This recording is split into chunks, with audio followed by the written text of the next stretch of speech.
Hello, my name is Amy Huebschmann. I'm from the University of Colorado School of Medicine, where I'm a dissemination and implementation scientist in our Adult and Child Consortium for Outcome Research and Delivery Science, or ACORDS, as we call it. I'm here today to talk with you about the PRECIS-2 tool and about clinical trials or clinical research studies when they're designed to be pragmatic or inform real-world practice, and when they're designed to be explanatory or prove efficacy, and what things need to be considered differently depending on the scenario. The focus for our discussion today, as you can see on this slide in my background, is the PRECIS-2 tool.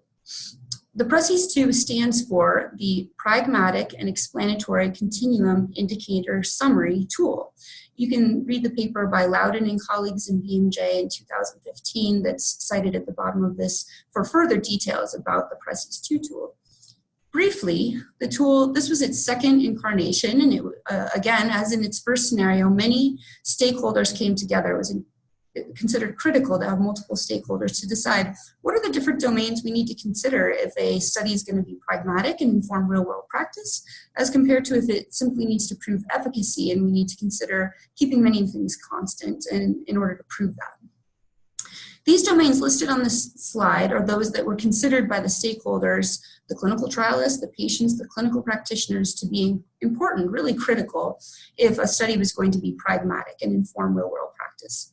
You can see the domains as you go around the wheel. At the top is eligibility, the type of people selected to participate in the trial. The recruitment, if that's real-world approaches to recruitment that practices or programs could do, in other words, using things like registries as opposed to advertising for participants. The setting, or where the trial is done, how well that replicates real-world settings, a diversity of settings, not just one type of site. The domain of organization, I think, is a critical one in that it describes how much expertise or resource is needed by whomever is going to deliver this intervention and program. If there's not real-world scope for the resources in this category, it's really not going to be a real-world study.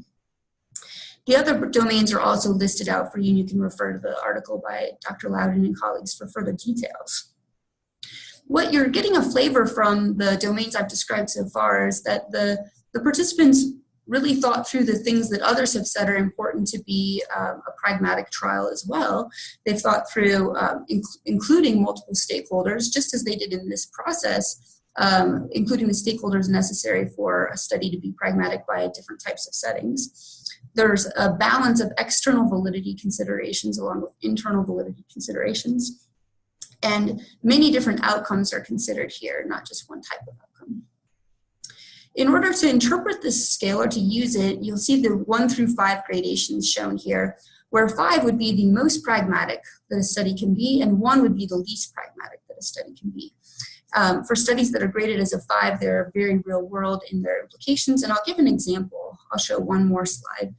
This is an example for eligibility in particular as to what would be things that are highly pragmatic as opposed to highly explanatory.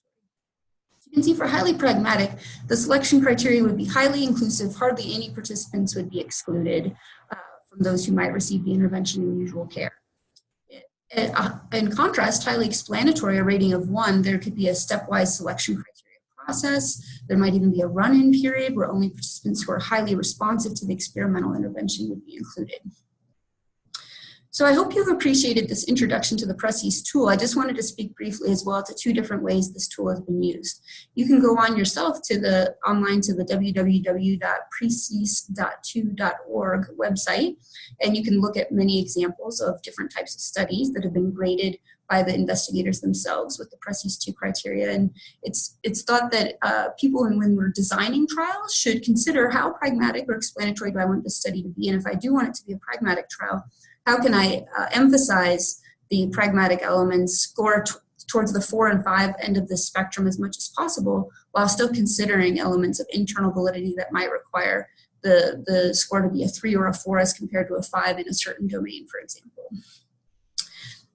In addition, the other way that this this tool can be used for is with systematic reviews. So Russ Glasgow and myself, as well as Russ and other colleagues, have written up systematic reviews where we reviewed the literature and identified the studies in a certain area. For my perspective, it was diabetes and physical activity, and then rated the studies that we found according to the PRECIS-2 criteria for each of these domains, thus allowing us to assess both the pragmatism of the studies we identified in the systematic review, as well as the effectiveness as reported by the authors themselves. While this is not a meta-analysis approach, it is an interesting and innovative approach, we think, to conducting systematic reviews with an eye to pragmatism and with an eye to external validity. I've enjoyed discussing this with you today. I hope it's been helpful to you.